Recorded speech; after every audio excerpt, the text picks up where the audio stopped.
Okay, everyone, welcome to the Tuesday Planning and Zoning meeting. Today is July 9th, 2024. It's 7 o'clock here in room 206 of Town Hall. Tonight we have a public hearing and then a general meeting. So starting things off with the public hearing. The first item on the agenda is the proposed amendment to the Darien Zoning Map, COZM 1-2024, proposed amendments to Darien Zoning Regulations, COZR, number 3-0-2024, PL 2457, put forth by TCNE Metro Development, Inc. Proposal to amend the Darien Zoning Map to apply the designated office multifamily residential overlay zone, DOMR, to number 16, number 22, and number 1 Thorndal Circle, Darien, Connecticut, Assessor's Map number 39, lots 11, 17B, and 18. Said properties currently located within the designated office zone, DO, contain approximately 8.7 acres in lot area and are generally located north of Heckler Avenue and the Boston Post Road and south of Interstate 95. The properties are commonly known as number 1, number 16, number 20, number 22, and number 28, Thorndal Circle. Proposal to amend section 465 of the Darien Zoning Regulations to allow the Planning and Zoning Commission to reduce or waive applicable rear yard zoning setbacks and to allow freestanding parking garages to serve multifamily dwellings within the designated office multifamily residential overlay zone, DOMR, both under specific circumstances. The map and full text of the proposed amendments are on file available in the Town Clerk's office and the Planning and Zoning office for inspection and online at darienct viewpointcloudcom as PL-24-57. Mouthful.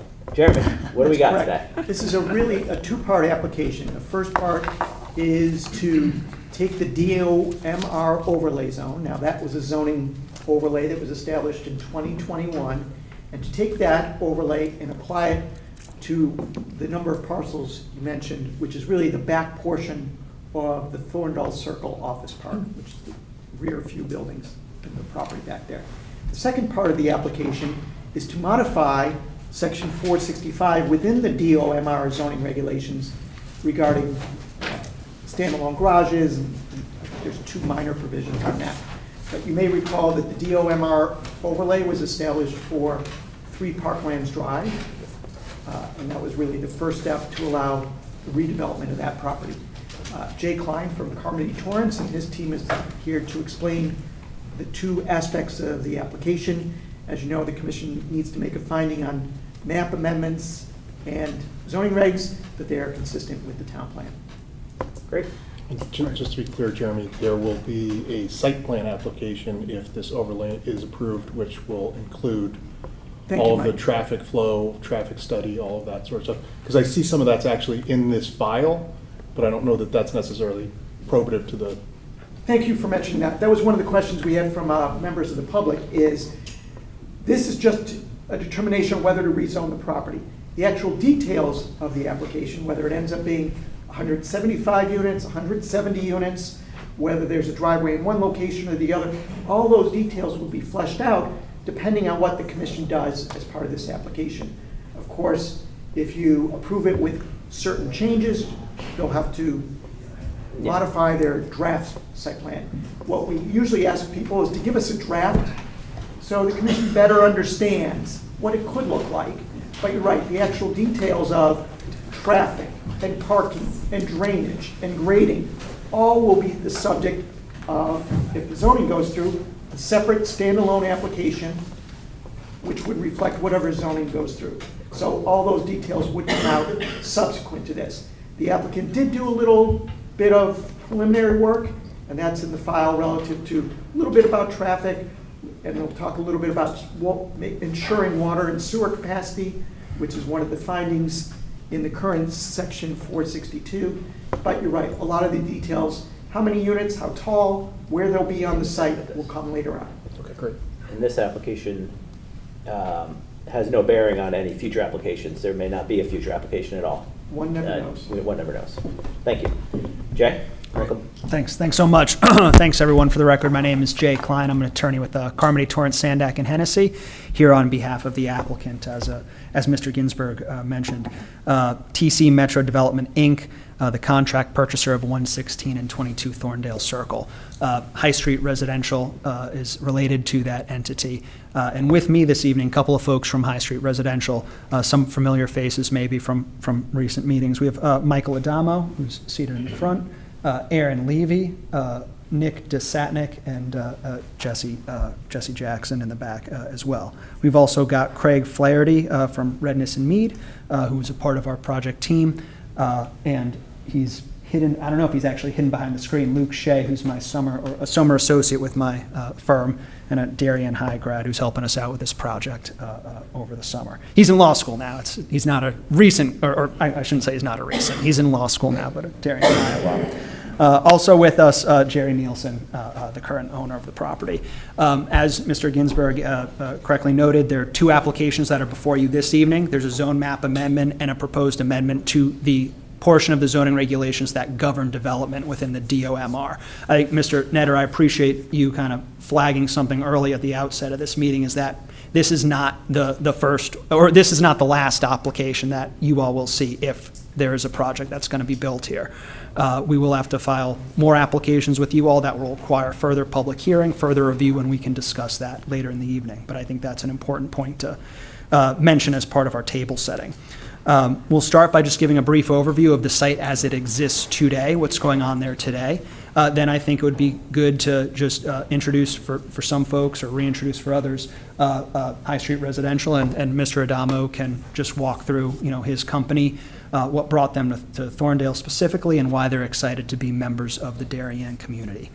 Then I'll run through the zone map change, as Mr. Ginsberg noted, all of the reasons why approving this is in conformance with your plan of conservation and development. Then we'll move on to the text change, and Craig Flaherty, who was instrumental in the original writing of the DOMR reg, is here to explain, and how does this regulation fit into Darien's wider planning and development scheme. So Luke, if we can go to the next slide, please. And I'm assuming you all can see this, but if I'm in the way, please let me know. This is an aerial of the property as it exists today. What's outlined in yellow is what my clients are under contract to purchase. It's about a little over 11 acres of the Thorndale office campus, Thorndale Office Park. About 8 acres, or 8.7 acres, features those 5 office buildings that you can see on the screen right now, and associated surface parking areas. A little over 116,000 square feet of space spread out across those buildings, and offices of any stripe, including medical office, can occupy these buildings today as of right. The portion that you see furthest west that is undeveloped, that it's a 2.4 acres. It's the parcel that we commonly refer to as tax lot number 9. That will remain undeveloped should my clients be successful ultimately in getting the development approved. That's something else I wanted to say at the outset of this meeting. The property, really centrally located. The one of the biggest amenities I see, if you're a future resident, is the proximity to the library, and of course, being close to downtown and other residents and shops and restaurants nearby. It's this central location combined with the demand for housing and different housing options that make this property, we think, uniquely suited to help the town meet its housing goals as enunciated in the Plan of Conservation and Development. In fact, the Plan of Conservation and Development labels this property as part of a possible development opportunity area, which calls for using properties like this to help, and just reading from the plan right now, to help meet the housing needs of the community. So with that, Michael, if you want to come up here and just give a brief introduction of your company, and then I'll pop back up. Luke, if you want to go to the next slide, please. Good evening, members of the Commission. Michael Adamo, Senior Vice President of Development with Trammell Company. We are a 75-year-old development company. We have about 20 offices in the States, 6 overseas. We're active developing all property types: multifamily, office, healthcare, industrial, life sciences. We're in the team that's here tonight, myself Aaron, Nick, and James are on the multifamily team, and we run all the new developments coming out in the New York metro area. Why are we here? We love Darien. We think it's a great community. We think it has a ton to offer with, the parks, the beaches, access to transit, retail, restaurants, all of that. We were introduced to the site. I don't know if there's a high-level site plan slide, but we were introduced to the site and, thought it would be a really unique opportunity for multifamily development. As you know, by looking at the image, the geometry is not ideal, or it's challenging in many ways to try to lay out a multifamily apartment community. But we always try to approach new development in a tailored way so that we can meet the needs of the community and build something that would be best in class that everyone will look to for many, many years to come. So when looking at the site, you go into it, there's lots of trees, there's 5 office buildings, a lot of surface parking. Through a lot of different studies, we came up with this site plan, which we'll talk a lot more about, not only tonight, but in the future, and came up with a plan that is unique in that, we're really trying to build the apartment community as a neighborhood. We're trying to spread out the buildings and the parking and the programs and the indoor and outdoor space in a way that makes it feel as though it would be a new neighborhood in Darien. We're replacing 5 office buildings with 5 multifamily buildings, 175 units, 3 stories. We have, an amenity building with outdoor amenity areas and pools that, is a work in progress, but we think it's a great start. And we're really excited to be here tonight and for your consideration our application. Thank you. This we'll go one more. All right, no, let's go forward and forward. There we go, perfect. Thanks. Thank you, Michael. So as I said, and as Jeremy mentioned, when you're reviewing a zone change application, one of the key questions, the key question really is, well, is this in conformance with the plan of conservation and development? How does this help our town achieve the goals that we've laid out for, the next 10 years or so? Certainly one of the first few pages of the POCD says, an important goal for Darien is diversifying Darien's housing portfolio. And by landing the DO zone on a portion of this property, we will be able to add to that housing portfolio by building, as Michael said, targeting around 175 apartments at this time. That final number will be subject to your review later on in this process. But they are options that we think will add to the diversity of housing choice for people here in the community. The POCD also references, and again, I'm looking just to read directly from the text itself, vision to accommodate future housing needs by allowing additional multifamily units in appropriate places and configurations to address potential future needs. I think one of the many terrific features about this piece of property, not only is it amply sized to accommodate, as Michael put it, I think well described, a new neighborhood, but it's also set back in many ways, right? This property is in effect screened by the florist, screened by the library, screened by the police department, screened by an office building that's to remain under Mr. Nielsen's ownership. So there's a lot of natural screening that is achievable here that may not be achievable, I don't want to say on any other property in town, but certainly quite unique when you look at what you can do on this property. I think also the fact that we're dedicating 2.4 acres as open space also adds to that screening. Plan of Conservation and Development also notes the need for, or different, but both have a need for young professionals and empty nesters. Young professionals may have a challenge finding housing that's affordable and meets their needs. On the other side of the spectrum, you do have maybe older residents who can't find housing that meets what they're looking for in terms of fewer maintenance responsibilities, more amenities within walking distance, more amenities on site, not having to drive to the gym, drive to the pool, things of that nature.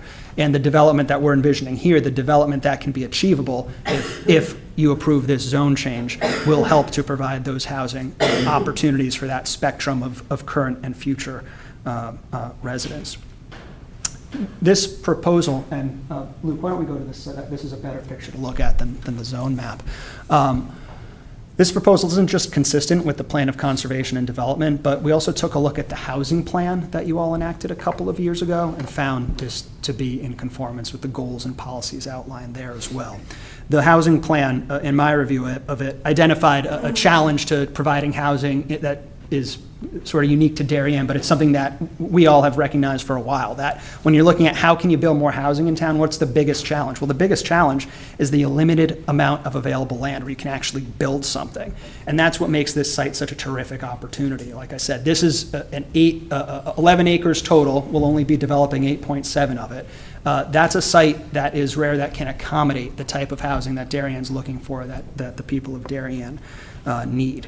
That plan also correctly recognizes the changing market dynamics right now that are impacting suburban office parks, quite frankly, right? That while the suburban office parks are becoming, to the extent that they're not being converted to housing, a lot of them are becoming more and more tenanted with medical office, more so than professional office or other traditional housing tenants.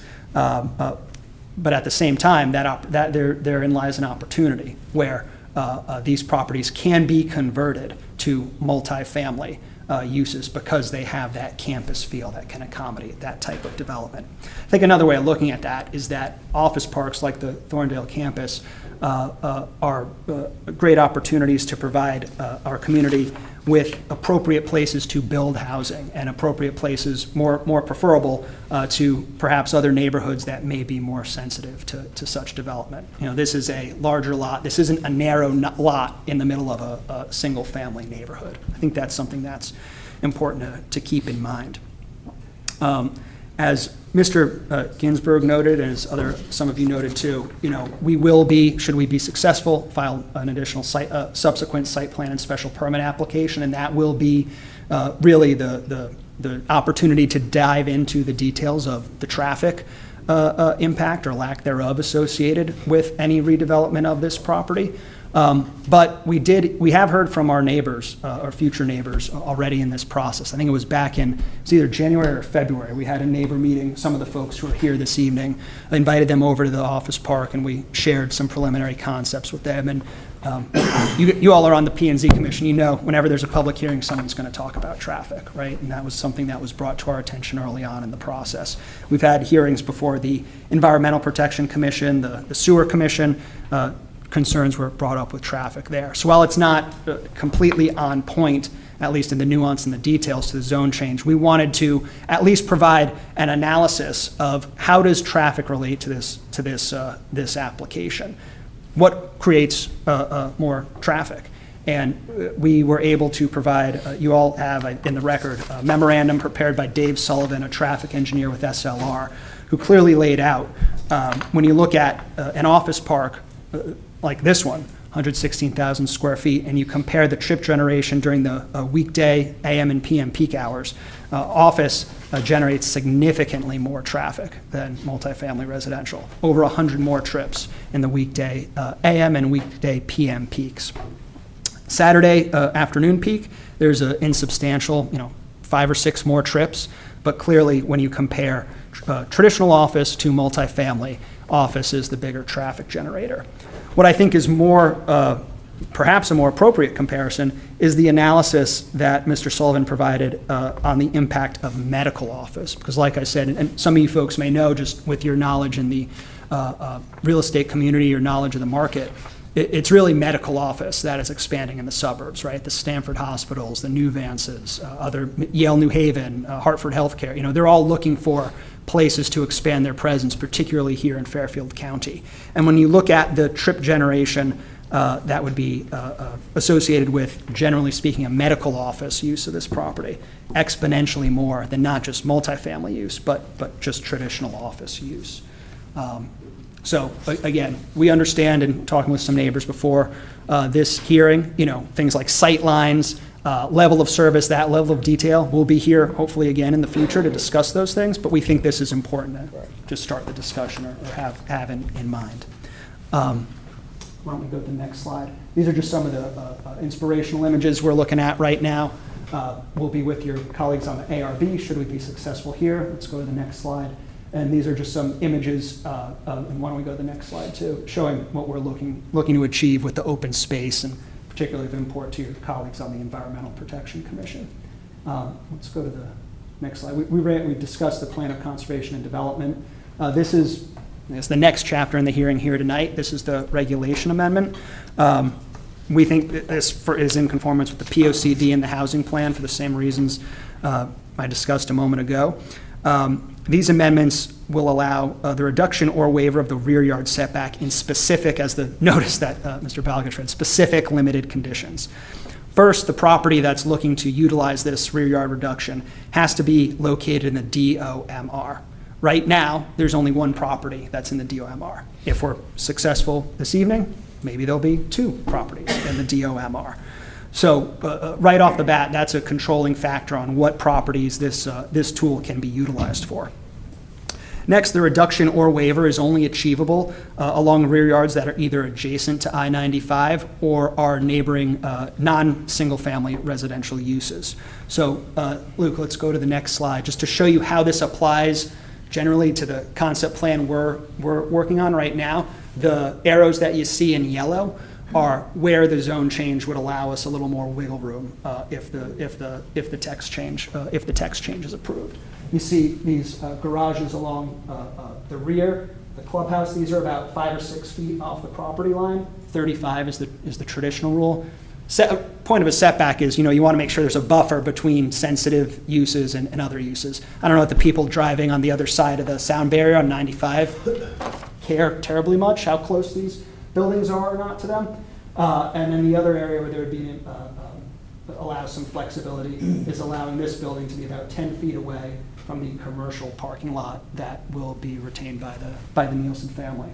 Effectively, at least as applied to this site, by allowing us to move closer to I-95 and commercially properties utilized for commercials, we're able to orient buildings more towards the highway and the commercial properties further away from the nearest residences. I think we're about 120, 130 feet away from the nearest single-family residence. The setback required for that is 25 feet, so way more than what's required, and that's facilitated by approval of this text change.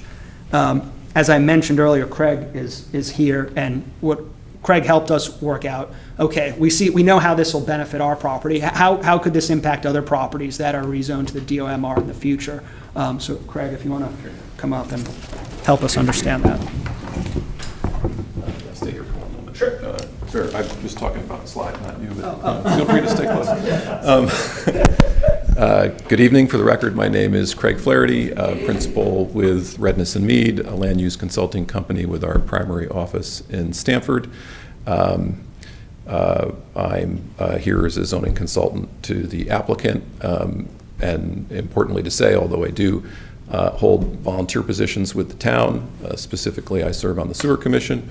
I am here in no official capacity for the town. I am here specifically as a zoning consultant for the applicant. As Jay said, the DOMR is effectively an overlay zone, and it can only be applied to the current DO zone. So what we did with our analysis is to say, well, how could this text amendment be used on other properties? So if those other DO properties, which are still zone DO, decided in the future the owners wanted to be in the DOMR, how could this text amendment be used on those properties? So we'll run through all of that. So first off is a kind of study in yards. You'll see in the text amendment, we're only asking for this ability in the rear yard. So as it applies to this site, you have to kind of study what a rear yard is. It's a very weird shaped lot. I'm happy to have Jeremy and his staff look through these exhibits, make sure we didn't miss anything, but we had that conversation about our lot, exactly where the rear yard would be. And so, here's your front yard along Hecker, and you have a side yard coming back. We then have an angle turn of more than 60 degrees, which then is what creates a rear yard in your zone. So this becomes a rear yard. Same study from the other side. We're coming off of a front yard at Thorndal Circle. We have a side yard until the aggregate angle turn is more than 60 degrees. So this is a rear yard. You might not pick that up immediately by looking at the map. So this is our rear yard, and it happens to be adjoining another DO zone use that's not used for residential. That's also baked into the text amendment before you. So it would have to be used for commercial to take advantage of that. And then the back is a little easier. You come across that side yard, you come across this side yard, you get to the rear yard along I-95. So slide forward. This is now the study of the DO zone, not just for our site, but also the remaining parcels, 3 and 6 Thorndal Circle, where you do have a Stanford Health facility, the library and the police station. The underlying zone is DO, but a overlay was applied there too, the municipal use overlay. I mentioned the municipal use overlay because if you read that regulation, there's actually a very similar ability for applicants under the municipal use overlay to vary side and rear yards when the adjacent use is compatible, let's say. You can actually take a 25-foot setback on a side or rear yard in the municipal use zone down to an 8-foot setback, and that's exactly what the expansion of the police station did. They're 8 feet from the rear property boundary, so this has precedent in your regs already. So you see the two that were applied to our site, but yes, in the future, this is the rear yard for 3, this is the rear yard for 6. It's also the rear yard for the police station. If these went DOMR in the future, they could be a little bit closer to the property boundary with the library and the police station. Next slide, please. So this, we jump over to 85 Old Kings Highway, which is across the street from the Tennis and Racket Club. So similarly, this is a rear yard. It's along I-95. So if this went DOMR in the future, they can have a little more flexibility on that rear yard setback. Next slide. This lot is a fun lot. I looked at the survey for this lot. I still couldn't quite figure it out. This is the recently redeveloped 330 Boston Post Road, which actually was repositioned for office, and I understand the leasing is actually going pretty well. But that also theoretically has some rear yard that either abuts DO zone that's not residentially used or DO zone that's against the highway. So that's where flexibility could be offered in the future on that lot. Next slide.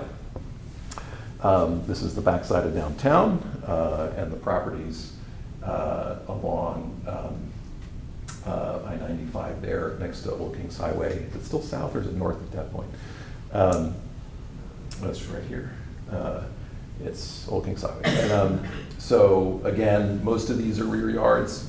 Here you see that more than 60-degree turn, so this becomes the rear yard here. And that's where, if these decided to develop as DOMR in the future, flexibility could be offered. Probably won't happen because you've got the Goodwives River cutting through here too. And that's going to provide its own environmental setbacks in addition to your zoning setbacks. Next slide. So these are the two big DO sites on Tokenique Road, 90 and 120 Tokenique Road. There are no rear yards that either abut 95 or abut a DO zone here. So the text amendment would not be applicable for those sites. Next slide. This is the medical office building across from the cemetery, right out here. And again, there are no rear yards abutting I-95 or another DO zone, so it could not be used here. And then the last one is next slide.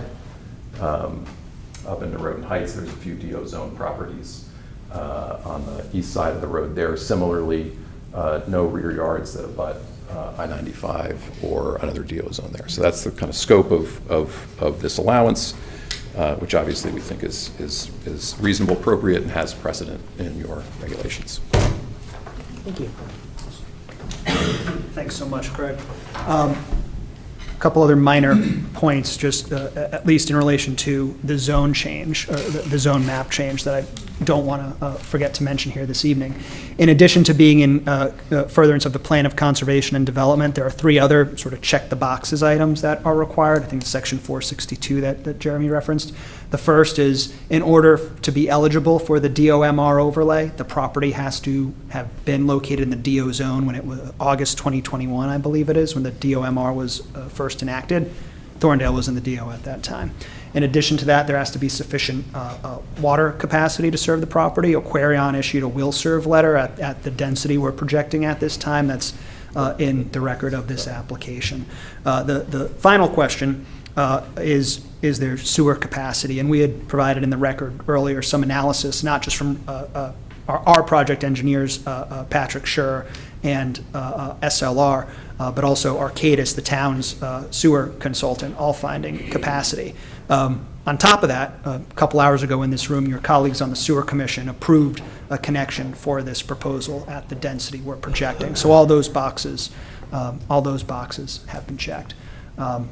We're we've really proud of the project so far that we've put together. We hope that we move on to the next step and earn your approval with these two applications. Our team is here to answer any questions or comments that you all have. We know there are folks in the public who may be interested and have some opinions as well. So we're happy to hear those at this time. Okay, great. Yeah. Thank you.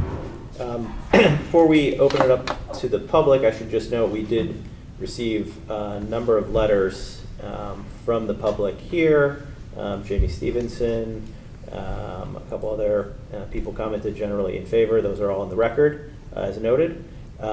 So with that being said, is there anyone else from the general public that would like to come up and speak to this proposed regulation change regarding Thorndal Circle?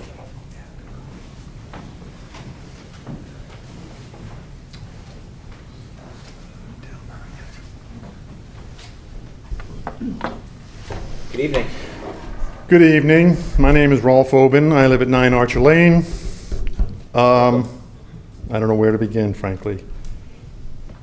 First of all, I think this project, although there's been much feedback about it, I would not want to be in your shoes for the simple matter that I think there's a lot of pressure to, augment the ever-expanding grand list and the pressure that's coming from Hartford and the housing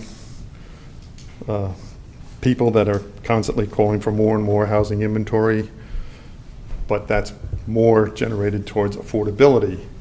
And if I understand correctly, this particular project is earmarked to have 14% of under market rate units. So it's a contribution, but it's not going to solve the affordability of Fairfield County housing.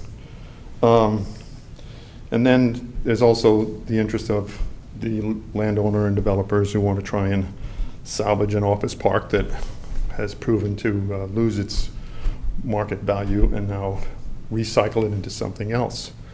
So there's a lot of interest and ambition to this project. But at the same time, I think the Town of Darien Planning and Zoning Commission also has an obligation to consider the residents that are living in proximity to this project. And I'd hoped you would always bear that in mind as you consider this project. There's been a lot of site plan discussion, even though this is not a site plan meeting, so I find that interesting. But the concern that I have about tonight's meeting is that I think we're putting the horse before the cart, or the cart before the horse, rather, okay? I don't see why we should give any approval to any sort of overlay, because once that's done, the horse is out of the barn, so to speak, and everything else from there is going to be a tough discussion about what neighbors would be comfortable with and what the developer wants. By holding back this zoning approval overlay, it gives them some incentive, if you will, to consider more the impact to the neighborhood and the people who live in the area. There's a new curb cut that's planned to be on Hecker Avenue. I'm very concerned about that. If you've ever tried to turn off of Fitch Avenue onto Hecker, heading towards Norton Avenue, that is a white knuckle experience because of the way people come around that corner, and there's a huge tree on the other right side that's blocking traffic. So, and to add more traffic onto Hecker Avenue with a new curb cut from this development, I don't care what analysis have been put together, there's going to be more traffic on Hecker Avenue. I don't care how you slice it. So those are only a few of my concerns. But the biggest one I have is, as I mentioned earlier, I think this is the cart before the horse. I would hold this in abeyance, let them put down their site plan, and let's go through that and see if that meets everybody's satisfaction. And then, okay, we'll give you what you're looking for, which is the the overlay approval. So that's just one person's opinion. I am not a real estate lawyer. Certainly there are many other experts that are here tonight that can speak to this possibly in rebuttal, but that's my feeling as a resident, and I'm not going to go into any further detail because that's not the nature of this meeting. Correct.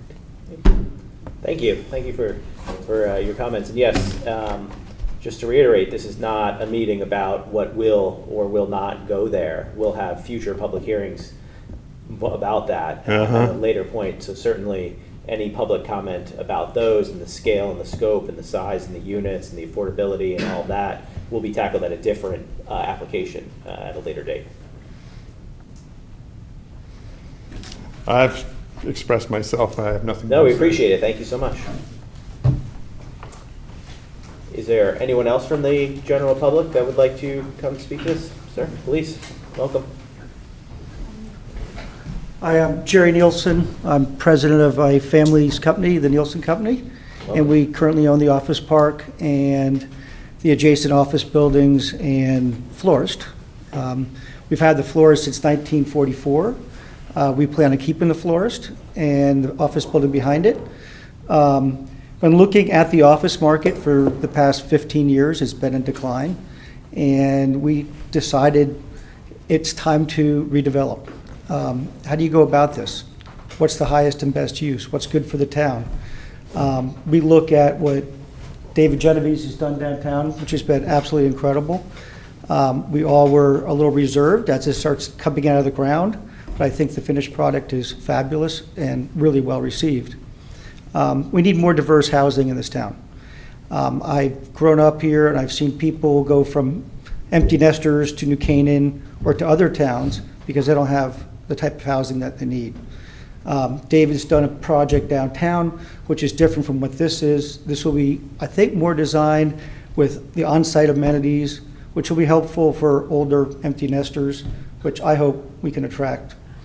And looking at the different proposals that we got from different companies, Trammell Crow stood out by far amongst the best. Doing due diligence, they go in the communities, they listen to the community, and they build a really good quality product. Some of the people we talked to wanted to put 250 to 275 units on the site, not appropriate for this town. Their opinion is to go in with a good quality project, do what you say you're going to do, and it's going to be well received. We're still going to be neighbors. I still love this town, and I really think this is the best project for this town. So there's still more work to do on behalf of the applicant, but I think you're going to see that they're going to do a really good job. Thank you. Great, thank you. Is there anyone else from the general public that would like to speak towards this application? Okay, seeing none. Mr. Genovese, would you like to say something? Yeah, just a quick comment. I'm David Genovese, resident of Darien and a developer of the project downtown that Jerry Nielsen just commented upon. I would just say, I've watched this very carefully, and to be candid with you, like there were moments during the process where I was concerned because, the property was marketed. I get calls from everybody looking to do projects in Darien to get my opinion, all kinds of national or regional developers. And I never said this to Jerry, so I'll say it now. Some of the people I called, I never heard of them. I went to their website, I looked, and I thought, oh my God, this would be terrible if this happened. Developers from Jersey who kind of put cookie cutter stuff up, wherever they're going. And I was a banker for 12 years before I started investing in real estate, and I did a lot of work with the Trammell Crow Company down in Dallas. They are among the best developers in the country. What they're saying here, I can attest to. They are locally sensitive, they build quality projects, and they manage them really well. We have a 45 family waiting list for 2-bedroom apartments in our project. And I haven't talked to the gentleman from Crow. I've never met them before. He looks kind of familiar, but honestly, what we've created is great for a certain market, but it isn't meeting the demands of all of the people that live here and want to stay here. Our units are more expensive, I think, than what they'll be building. And so I think this does give people a great opportunity. A lot of younger people like Darien Commons, I think that's going to be more transient, is my sense. You know, we've got people who are longtime residents who want to stay and downsize and have a simpler life, or people who are moving here to be near grandchildren. But I see this as a great opportunity for Darien. I know it may be somewhat controversial, but I would also just finally add, I had no intention of speaking here tonight. I'm here for my own exciting proposal about parking. But I would just say that we also have built 38 units new in downtown. We have the 6 units at 1020 Post Road and 8 units at 745 Post Road. And I think there are like 3 or 4 kids in the public schools as a result of our count, 46, 52 units. And some of those are from couples that are children of couples that got divorced, and someone chose to live in our apartment because they're here. So I know there's concern about school impacts, but I'm just here to share with you what I'm actually experiencing. And I know all my tenants, so I can speak with great conviction about that. Thank you. Thank you. Okay, great. Is there anyone else from the general public that would like to speak? Please, step up. Welcome.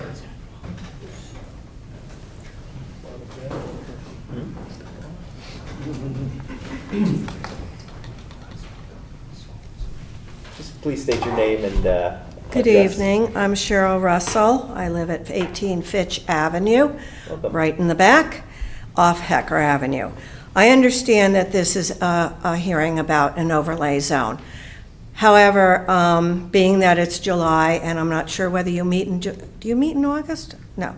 So your next meeting will be September, and with a lot of other things going on, some people will be away on vacation. So I'm going to touch on my subject tonight, and I'd appreciate you considering what I have to say. Being that Hecker Avenue, as this other gentleman said, when you pull out of Hecker Avenue, you can't see to the left. This is as he said, a white knuckle situation every day of the week. The police have been notified, and the police have been there every once in a while to see the people run the stop sign. Coming out onto Hecker Avenue to the left, to the right, to head downtown, is another way of going around or going up Fitch Avenue to Park Place and coming out on Heights Road, on Norotan Avenue rather. So it is a very difficult situation to come out on from Fitch. Down further we have Warner Place, we have Ash Street, we have St. John's, Freight Court. All of them have a much better view, right and left, coming out onto Hecker Avenue. Fitch Avenue has a very difficult situation there as the curb comes around. Having said that, that is why I would, I'm going to ask eventually, when you get to the next couple of meetings, for a traffic study. However, when I received this today from Jeremy, it's about the traffic estimates that this company has put out. And looking at this, I'm looking at the weekday AM peak hour for an office building is 156. For the high rise of 175 units going in on an AM weekday is 15. If that situation is 156 coming in and out and a total of 177 total during the day, in and out now with an office building, then why, with just a few people coming in and out of approximately 68 on a weekday, why do we need a curb cut on Hecker Avenue? I see no reason to have that many cars coming in and out. I think that they can still go in and out on the Post Road. That's what they've been doing for all these years. Those buildings have been there for I don't know how many years, and no one has complained about going in and out onto the Post Road. So I see no reason to have a curb cut on Hecker Avenue. I think it's going to increase the traffic terribly, because if they come out and they want to go towards the Heights, they're going to come out and make a right, and they're going to come up and they're going to get on the thruway, and they're going to go over to the Heights, they're going to go over to Norotan Avenue, and that's more traffic in our neighborhood. This is a neighborhood, and it has been for years. And the side streets have children on them, and it's a neighborhood. And we have sidewalks. So I really would like you to consider not putting a curb cut on Hecker Avenue. I see no reason for it. So thank you. Thank you.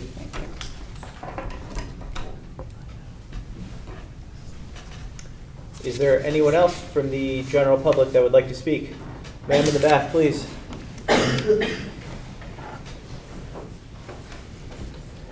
Good evening, welcome. Good evening. My name is Carla Thompson, and I also live on Hecker Avenue. I walk almost every day, circling around, sometimes cutting through the cemetery, and decided one day to cut through to the sidewalk to walk back to my house. And the road that we chose out of the cemetery is right at that corner. And we stepped into the road, and here comes a car around that corner as fast as you can be. We almost got hit. So that is a very dangerous place to put a curb cut. And I am also totally against traffic coming out onto Hecker Avenue. I just wanted to reiterate what Cheryl said. Thank you.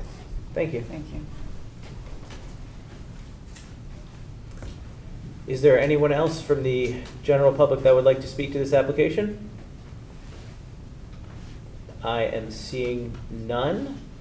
I will open it up to the commissioners now for any potential questions. Start on my left. You know, I think it was very helpful to see the potential impact for all the other sites. So I think that was very helpful and exhaustive, and that was helpful. I do think this is a unique parcel in that, and I know it's not a site plan application, but I do, as you mentioned in my prior comments, I was very in tune to what you were planning on doing with the open space, so I can see some work that you've done there. I'm very mindful of what they're saying about Hecker Avenue, and I know this is not a site plan application, but I myself just tried to come out of Fitch and almost got hit just the other day. So it is real what they are saying. So I think, you know, take it for what it's worth. If we get to that point, I do think we need to see some real meat at that. Mm-hmm. But overall, I think it makes sense to have this project redeveloped. And I do appreciate the level of interest that you've had already from our commission and from the public. So I like what I'm hearing so far with regards to your engagement and your ability to listen. So overall, I don't have any more detailed conversations about the overlay. Mike? So one of the things that was mentioned as part of the application was, you know, attention to sewer capacity and Aquarian's ability to supply water to the site.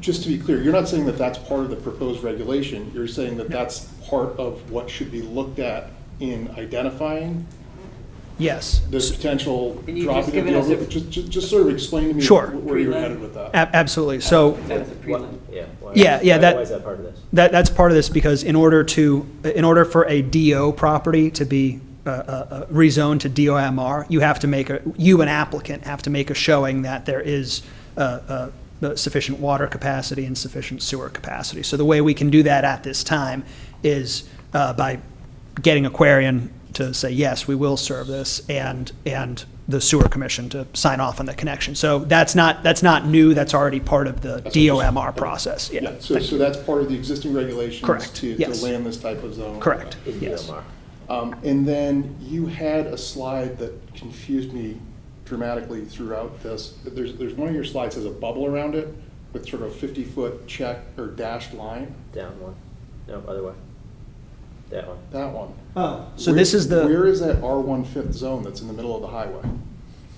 It's in the middle of the highway. Yeah. Okay, so that doesn't exist, right? That, I mean, technically, what does the reg say? The zone goes to the middle of the road, so that's a technicality, but yeah. I mean, that's the- actually, okay. Yeah, Okay, yeah, so, correct. so that is not a developable area, that is just. Right. Put a house over the highway. This is not the prettiest, this is the zone map change, Yeah. but it's something we gotta. One of the provide. unusual parts of Darien is zoning came in the 20s, and then the turnpike came in the 50s. Right. And so all those lines, old neighborhoods, like Linden Avenue, Yep. these types of neighborhoods were split with the turnpike. Okay, so the neighborhoods that are impacted by this are really on Fitch.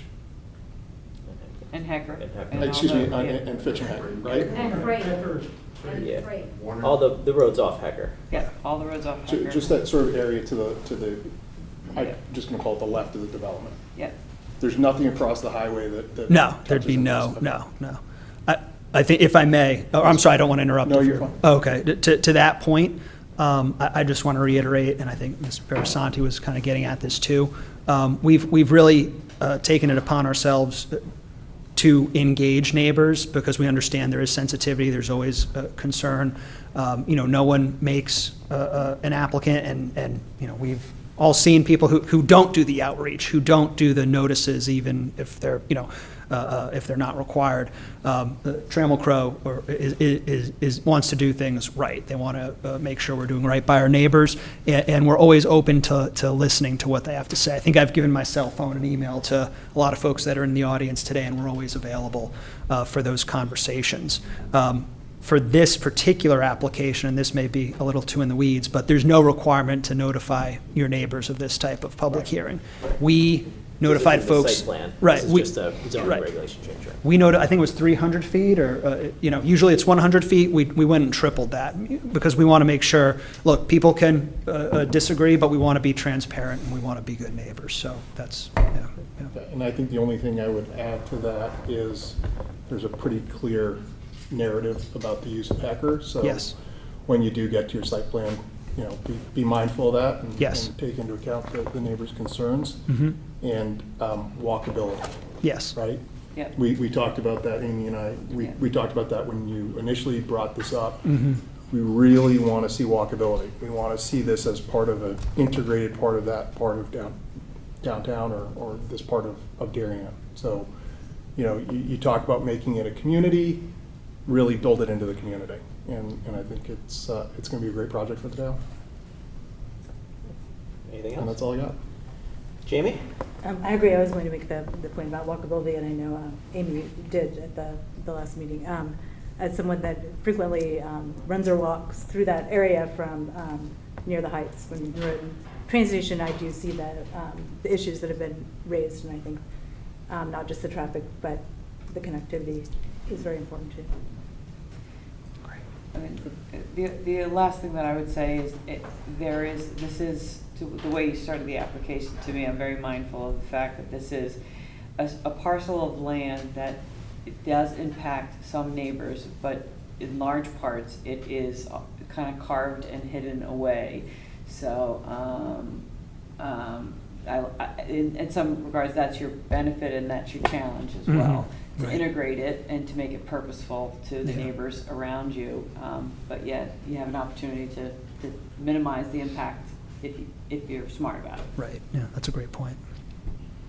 And one thing I would just add is that your proposed text amendment to 465 does not grant the changes as right, but only via a special permit. So by making this potential zoning change to 465, we're not guaranteeing that these setbacks will change Correct. at all, or that any of this will be allowed. It's something to consider in a future application inside of a special permit. Correct. So even though Craig did a great job of laying out where it could potentially impact other properties in town, even by making this change, us or some future commission could still just say no and Right. not do anything, right? Right. It would come under Correct. special ed Because umbrella. exactly, because they're permit special umbrella. permits as opposed to A and B as it's currently written in section 465, which is as of right. Correct, Dated yes. Yes. So just want to point out that difference to some people in the general public. If we were to make this change in zoning, this doesn't guarantee that this will occur in some future application. It doesn't grant anybody the right to do anything. It just gives us the option to waive it. Yes, no, I think that's a terrific point, and that was purposeful. We don't want to take anything for granted. We know, we have to earn it every step of the way, and we think we'll earn it when we get to that step too. Okay, great. So I don't have any other questions. Amy, you want to say something? And we can talk about this in our deliberations about the sequencing with regards to approval of this versus approval with an application. Mr. Olbin's commentary about that, and I hadn't thought about it. Right, So- the state statutes give the applicants the choice in terms of whether they want to do Yep. it all at once or do it separately. Yep. There's pros and cons to both. Yep. What we've said traditionally in Darien, if you're going to come in separately, at least give us some Yep. schematic site plan that people can look and kind of understand what could happen under the regs, Yep. under the rezoning. And I was not on the commission at the time where David did all the heavy lifting and getting some of these overlay zones started and done. Has it been our preference and matter of course that we sequence it that way, where we have the overlay application first? Has it ever been the other way? Has it ever been I don't think together? I don't think I've ever seen it where you see the site plan first and then hope for You couldn't, no, I think sometimes you'd see them together. But I think on bigger projects, commissioners want to see them separate. Has been generally the case. So for example, the Norotan Heights For projects, Sedgwick, we saw it first too. And the rationale being, this is my first one. But Right. The rationale is, look, there's a lot here to Yep. look at and understand, especially for a major zoning change. What can it do in terms of, now think of if they were making more changes to height and setbacks Yep. and all, Yep. which is what happened in Norotan Heights for the Darien Commons project. We changed building height, we changed Yep. building setbacks.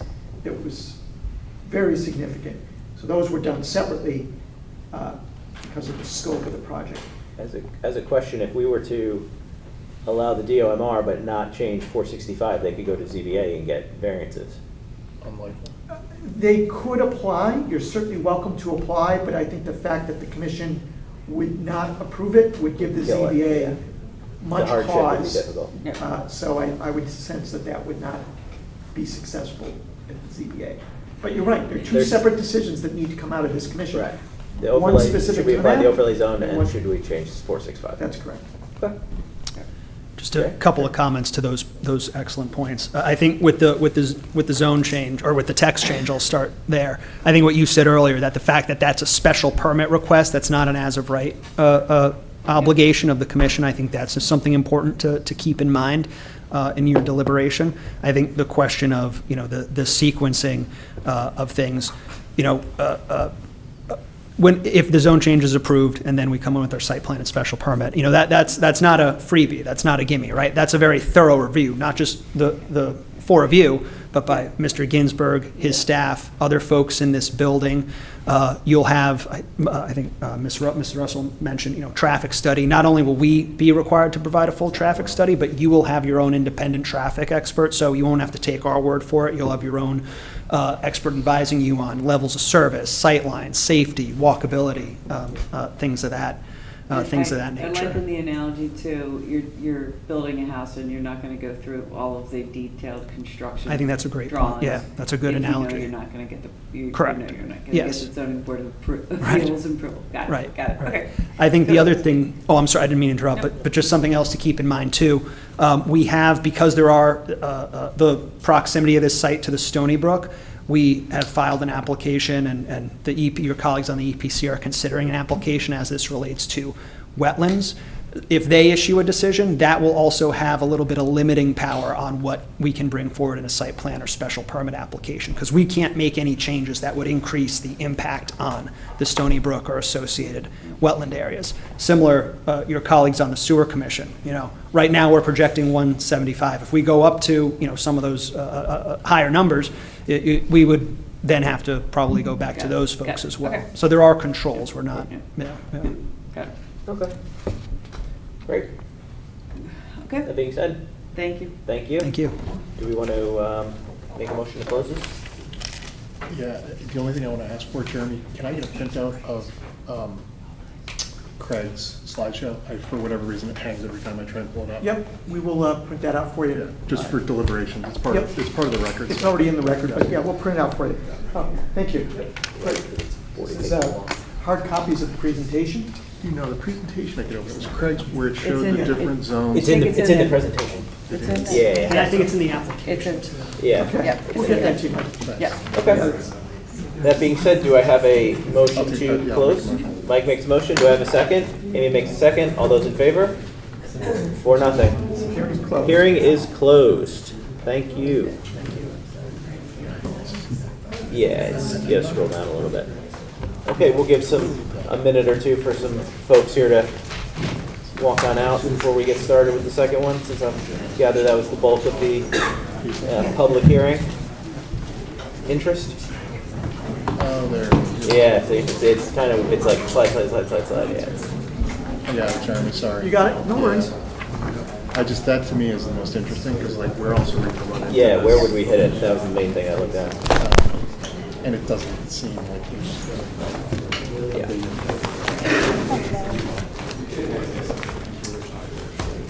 This one. Yeah. Thank you. We just ask that you guys don't stand right by the door and start Oh, talking. yeah, no, and I'm sorry, I'm not trying to. No, take your time. Thanks again. Okay. Thanks, everybody. Thank you. Okay, moving along to the second item on our public hearing. This is a business site plan application number 302-A, flood damage prevention application number 383-A, land filling and regrading application 436-A, PL-24-82, Baywater Corbin Partners LLC of 33 Old Kings Highway South. The proposal is to create a new temporary 25-space parking lot and to perform related site development activities within a regulated area, including installation of lighting and landscaping. The 0.44 plus or minus acre subject property is located on the east side of Old Kings Highway South, approximately 120 feet north of its intersection with Corbin Drive, and is shown on Assessor's map number 38 as lots 19 and 20 in the designated office DO zone. Jeremy? Sure. I don't think any of you were on the commission when the Corbin District project was approved 7 years ago, plus or minus. And this is really a modification of that project, if you will. This parcel is, I'll call it the south side of Old Kings Highway. Recently, it's been used as, I'll call it farming, gardening. This is the garden, right? The garden. What we're talking about? And they're looking to basically put a new curb cut in there and a temporary parking lot, which will help relieve some of the strain during the Corbin District project construction. You can see there's construction workers who are now parked on one All side of of the Corbin. streets, yeah. And when new tenants come in, it gets a little crowded in the middle of that Center Street lot, I'll call it, or the area owned by Baywater. So this will grant a little relief. It will also, as a side of that, as an outcrop of that, create some on-street parking on Old Kings Highway, which is a little more formalized than what's there now. It will, if you've been to the site, you'll know there's a little gap in the sidewalk. David's gonna work with the town on fixing that gap, putting in some plantings and/or a guardrail to make the drainage a little safer and fix the drainage out there. So it's really a great benefit to the town and provides a little overflow parking if necessary. We assume it'll be there 2 to 3 years, and then it'll be turned into, the gravel will be removed and turned into a lawn area potentially. Is that the dog park we heard Potentially a a couple dog years park. ago? Partly, but we'll see. You have received in your packet via email a letter of support from the adjacent property owner, Nick Fletcher, whose light posts will help in some way light the parking lot, and an email from Ed Gentile, who looked at it from the town standpoint relative to some of those improvements that are being made. We also saw fire marshal, health, and building. Exactly. Well, I guess that's building, but yeah, additional, no issues there. Okay, Welcome. Thank you, Jeremy. Any questions? Good evening. Good Welcome. evening, everyone. Evening. Robert Maslin, representing the Baywater applicant. With me is, David Genovese, who is the principal behind all of this, and Eric Lindquist, the engineer from Ty and Bond, who is working with us on the project. I have a PowerPoint. I'll try to zip through it quickly because it seems you have a larger agenda of items that follow us. Now, I guess I can look at that one. These are some bullet points of what we're accomplishing. 25 parking spaces on a temporary basis. The lot surface is going to be permeable gravel, processed stone, another name for it. New concrete sidewalk along Old Kings Highway South. If you've been out there, you see there's really not much of a sidewalk. There's no defined edge to the travel portion.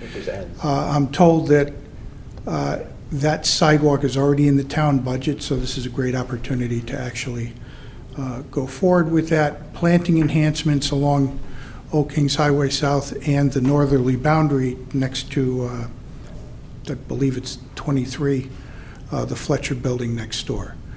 The illumination for this would be from light fixtures. I'll show you where those are going, and some typical look-alike light fixtures, but they're all going to be directed, nothing really flowing off the site. Minor finish grade to ensure that the surface flow goes toward that existing water quality basin and the open drainage ditches.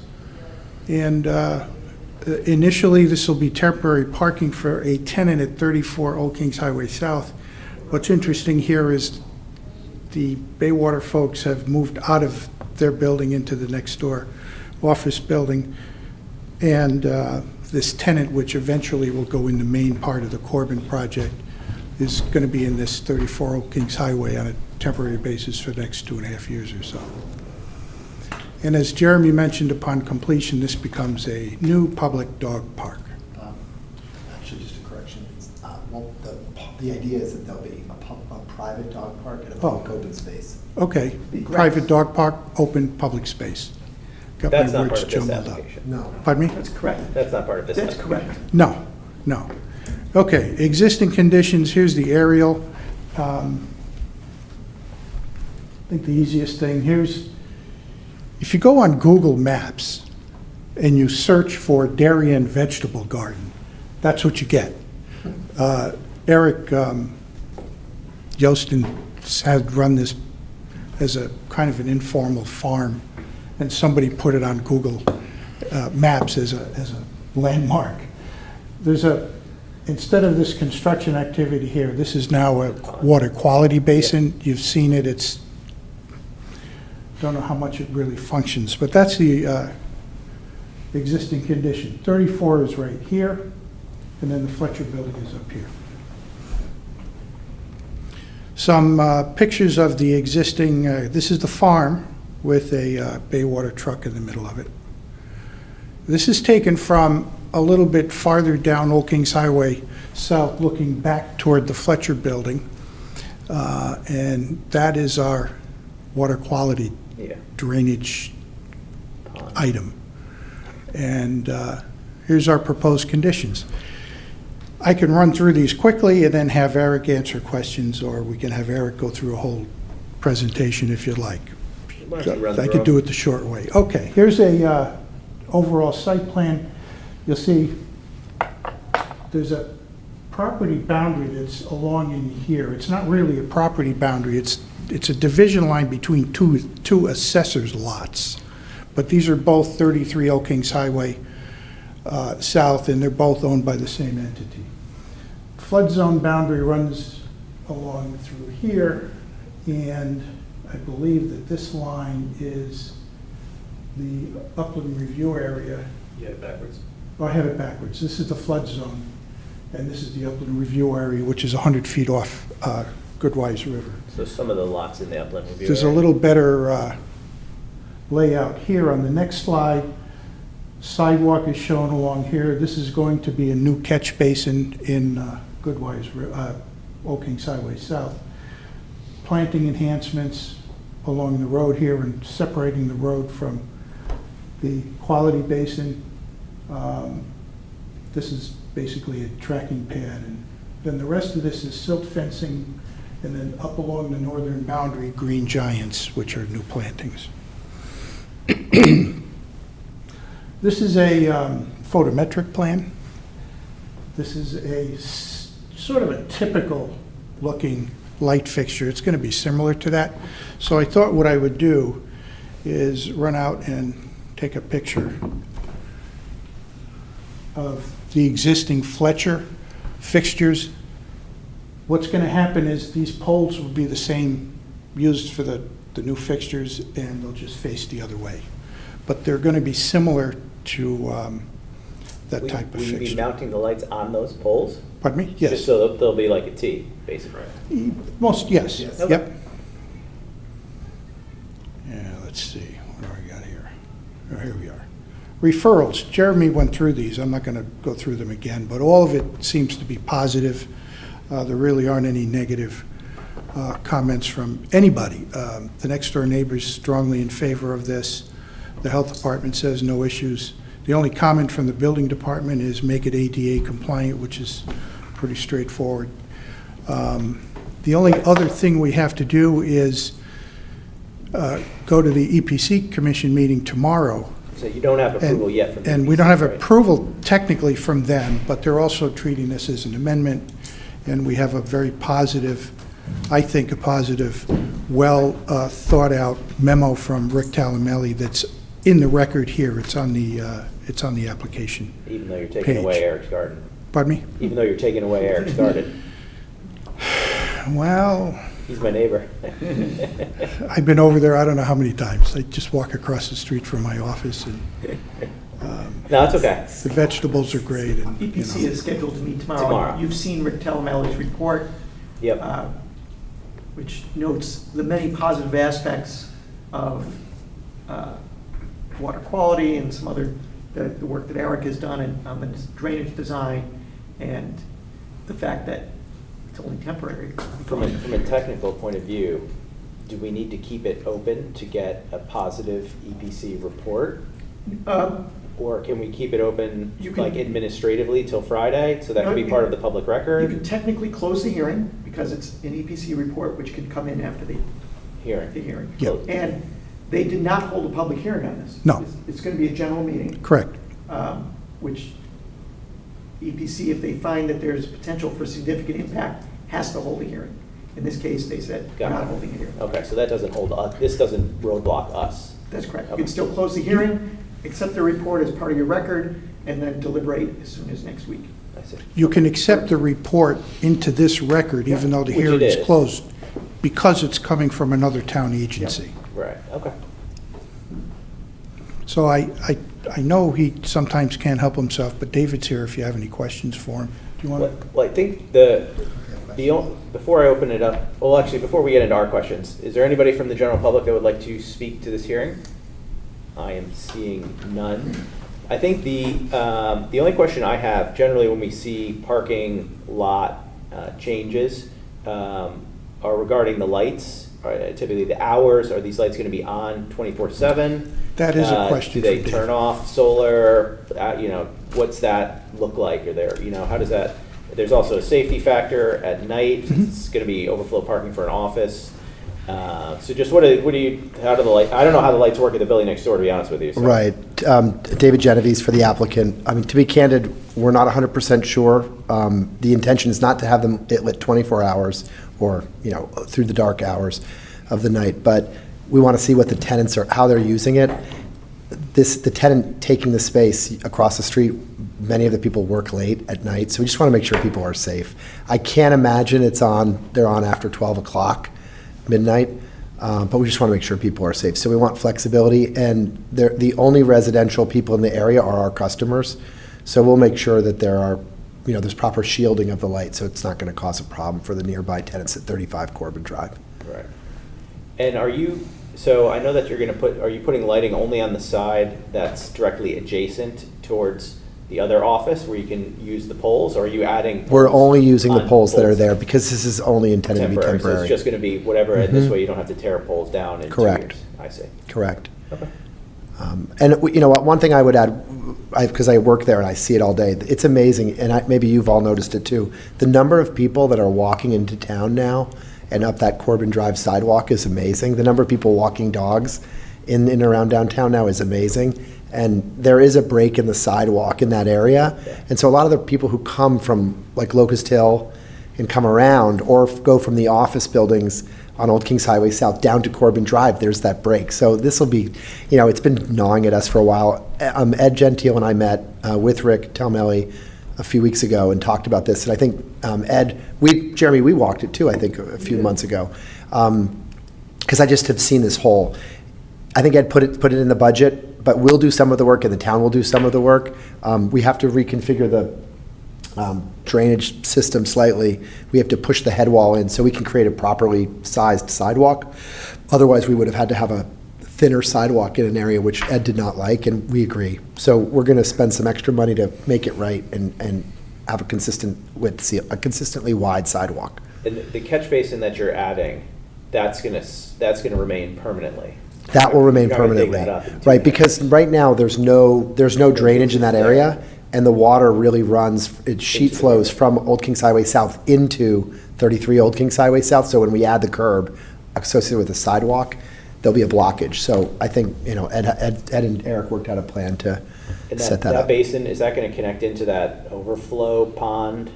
Will area? the catch basin? Yeah. I believe so, right? Eric, wasn't that his intention? Can you? Go ahead, speak. Apologies.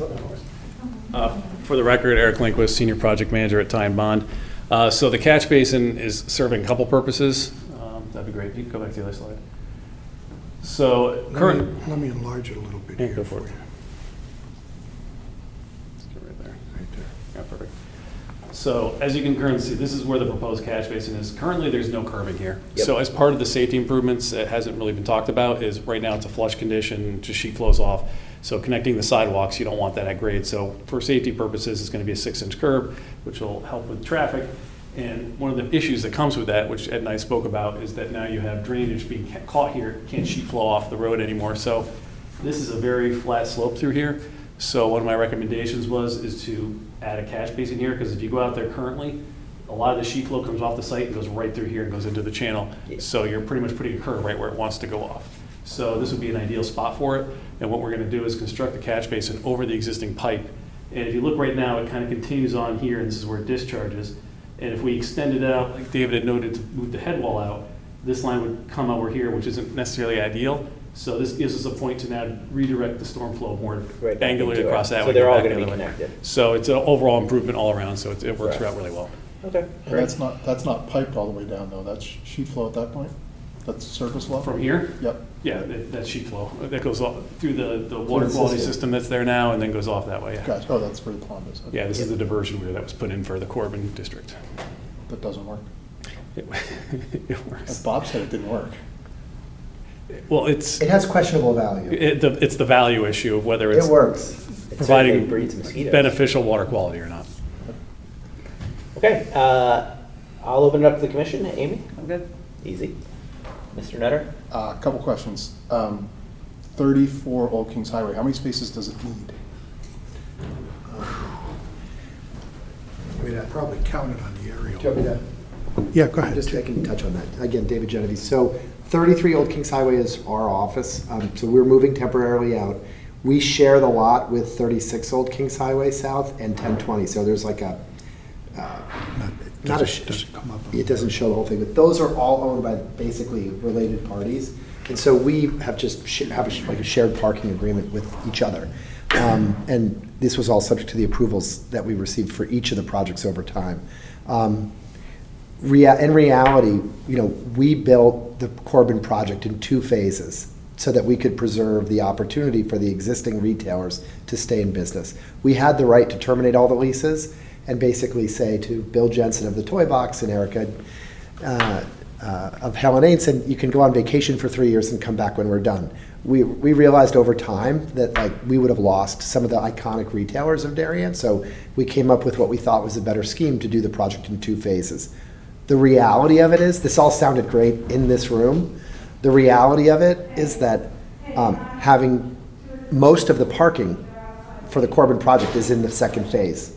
So the reality of it is right now, we are underparked given all those retailers. If you think about what was on Corbin Drive before, you've probably all gotten a little experience of this or heard from people about it. Yeah, like there were no retailers there. There were 2 quiet office buildings and 1 gas station that didn't generate any real parking off-site. So now we have Green and Tonic, Compass, and so on. So this has been really a great effort by a lot of the neighboring property owners. People have been helping us, like the Fletchers at 23 Old Kings Highway South and the Four Stone people at 19, allowing us to park some of the employees in those different lots, and then my team at Baywater to take pressure off the 36 lot. We've been parking at 17 Old Kings Highway South. Again, this is probably more than you wanted to know, but just to give you a sense of what we've done to make it work as well as we could. The new tenant that's coming into 34 temporarily has signed a lease, a more significant lease with us at 1 Market Street, the new building. It's one of the world's preeminent consulting firms. I'm not allowed to say who it is, but you might be able to figure that out. And they're going to have more people. And we, to be candid, just don't trust that they'll do what we do. So we needed to make it easier for them to park nearby, because we don't want them putting more pressure on that Center Street lot. So we wrote into the lease, we've gotten smarter over the years, we wrote into the lease that they are not allowed to park in the Center Street lot or the 10, 20, and 36 Old Kings Highway lots, because we just want to keep that pressure off. So this was really important, and I can't wait till we can tell you who it is, because I think you'll realize like these are really great companies that we're attracting to Darien who heretofore would not have come to Darien to set up office. But they'll be good shoppers and diners, etc. Yeah, so, I mean, I understand all that. I've been down there. I've worked on some of the shared parking with Bob. But the question is, how many parking spaces does 34 need? At a minimum of 25, we basically... How many people do they employ? Again, this is a question of like, I'm not trying to not answer your question, but the reality is like everybody now is employing a hybrid work kind of a scenario. So some days there'll be 6 people in the office, and some days there'll be 50 or 60 people coming in, some by train, some by car. The bare minimum, we first did a plan of this with I think 33 spaces where we reached closer to the river. We felt that was too much. It was too much of an encroachment into the area by the river, and so we pulled it back to 25, which was the minimum that we and the tenant felt was comfortable for people who will drive to work on some days at a maximum. And there'll also be people coming by train, so it's not just about how many are in the office, but how many are driving to the office. Right. So 25 was the number that we settled on as being the minimum that would be acceptable to them. Yeah, I mean, I personally... It's a 6,000-foot building. Yeah. Okay. So Jeremy, what would the parking be required for? Usually it's 4 per 1,000. To be 24. So it'd be 24. So that was a better answer. Yep. Sorry, I just wanted you to have the background, because the number of people in there on some days could be 50. I don't care. I just want to see where it falls within our zoning regulations. I had the same question for David when you first brought this to me. Like, wait a minute, shouldn't this all work? Right. And part of it is during this construction of the parking garage, you have the pressure of Correct. the retailers, the pressure of the construction people, which we think we found a solution for that. We did. And then this new tenant who's about to come in that just wants the peace of mind. Well, and we want the peace of mind, because quite honestly, if it doesn't work, I'm the one that gets the call every hour. And sidewalk sales are this week, so this is a particularly sensitive topic this week. A couple more questions. I'm not No, of course. Just trying to, because I get a lot of calls, questions, concerns. We tried to go to the bookstore, and the only parking was literally at CVS, because everything else was reserved, taken, financial institution for these hours, residences for these hours.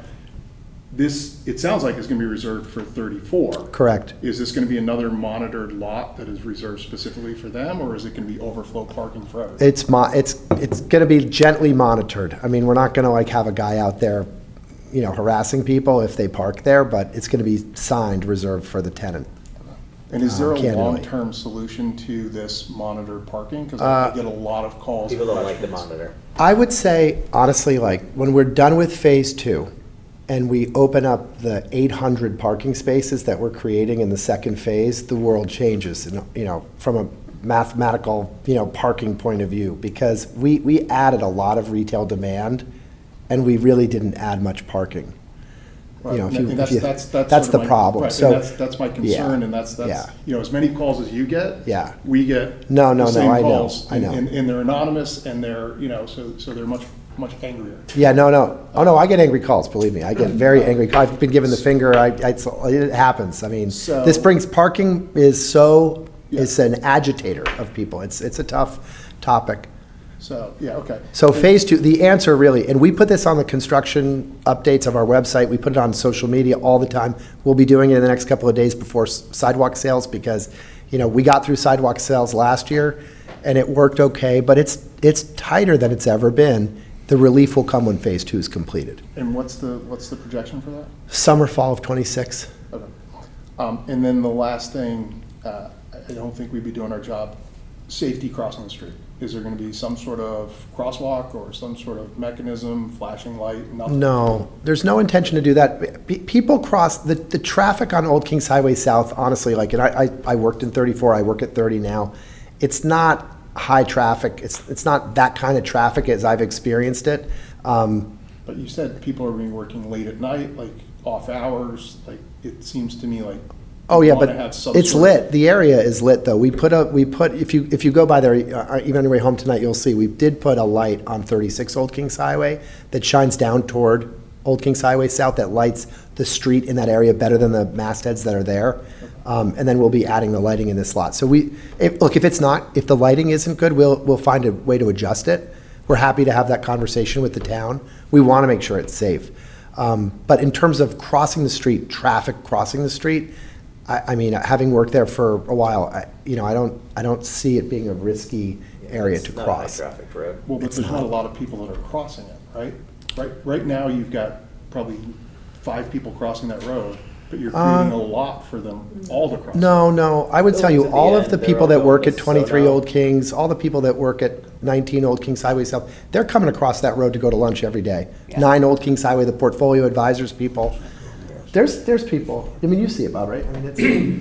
Oh, yeah, I've been there 10 years. But the lighting, we agree with you totally. Like, if it doesn't look right, we'll figure out how to make sure it's safe. We don't want anyone to get hurt. Yeah, no, right, those are just my concerns. Yeah.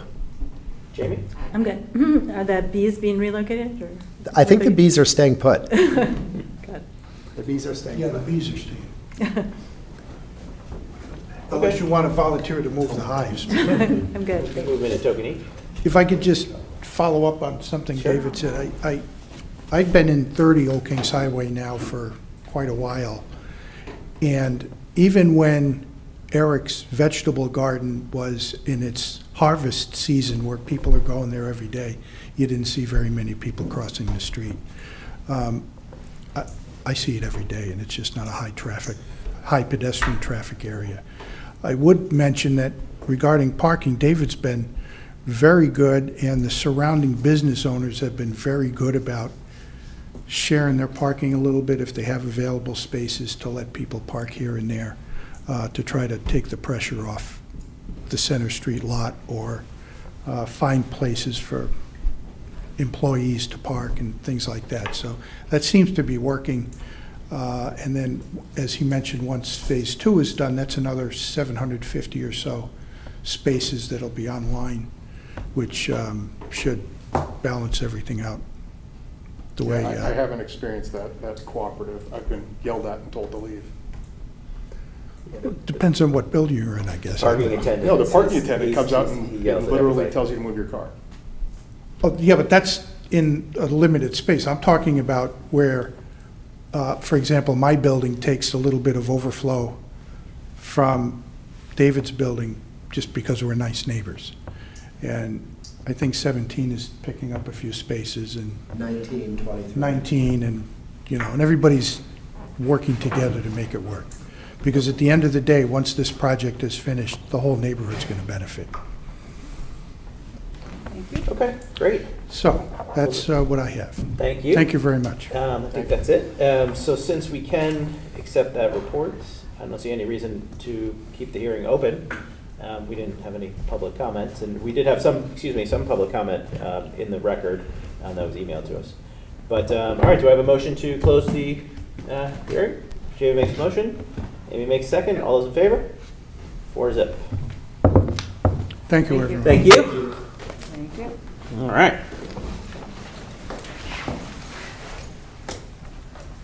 Moving along. All right, so moving along to the last item on our public hearing. This is special permit application number 261C, PL-24-88, 770 BPR Darien LLC, InspireTrainFit LLC, 770 Boston Post Road. This is a proposal to establish a new 500 plus or minus square foot wellness center in a portion of a first floor space formerly occupied Allstate Insurance Company. The 0.23 plus or minus acre subject property is located on the south/east side of the Boston Post Road, approximately 100 feet north/east of its intersection with Sedgwick Ave, and is shown on Assessor's Map number 16 as Lot 106 in the designated business zone DB. Jeremy, what do we got? Sure, you may recall the commission has seen recently other tenants for this building, including, I think it was a Handmade Jewelry, which is House of Trizia Designs, and Lashfalt, which I think you've seen, that might have been as of right, as personal service use. Tonight we're seeing what is likely the final first floor tenant. There's an upstairs residential tenant, but this is proposed for about 500 square feet. 500 square feet is plus or minus the size, but a little more than a two-car garage, if you think of in terms of size. So you may have received the project narrative and the information from the property owner, and I believe the applicant with a little more information. It's here.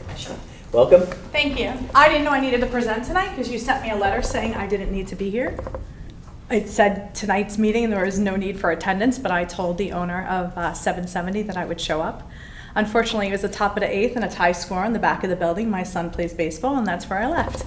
No worries. So tonight's a busy night for me. So I'm Allison Milano. I am the owner and CEO of InspireTrainFit. We've been open since 2015. I've been in the industry since I'm 16 years old. I'm an exercise kinesiologist, and I do brain-based body work. And that's what kinesiology is. It's basically muscle testing to test your brain. I work in sports medicine, sports rehab. Clients come in, I pretty much see the whole family. So we only take one car an hour for the workday hours of 9 to like 5, 9 to 6. And I take a break for lunch and time to like recoup because my work is very physically demanding, what I do.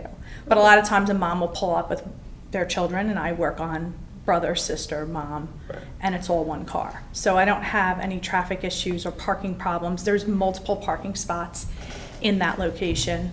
I don't require a lot of space to run my business. Yeah, so we saw there's a waiver for the traffic study. Are you the only employee there? I'm the only current employee. Sometimes I do bring in another practitioner or person to come in occasionally when we do like a special like mini series or whatnot. I'll bring somebody in to like specialize in stuff because I don't do acupuncture. So like sometimes we'll bring an acupuncturist in and we'll do educational based. Okay. Predominantly it's just going to be you or predominantly one it's person one-on-one plus one client. So two Monday cars, through really. Friday. Yeah. Okay. Yeah, that's the next question I was going to get to is hours. So you're saying Monday through Friday. General business hours, 8 to 6? 9 to 6. 9 to I don't 6. start at 8. I have 2 school-age children. I have 2 high school children.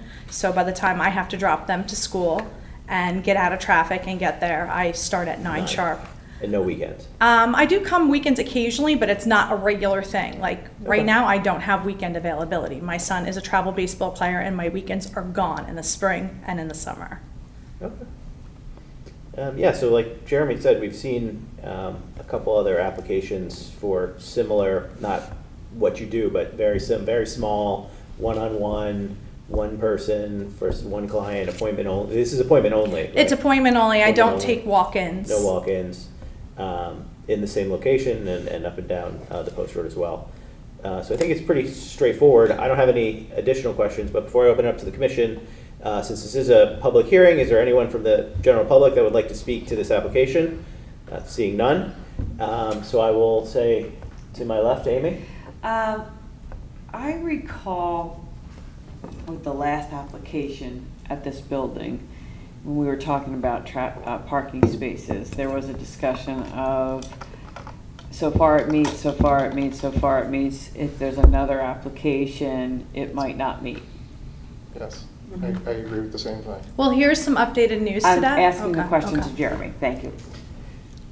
Yeah, I was out there this week. I think there's about 8 vehicles that you can fit on site.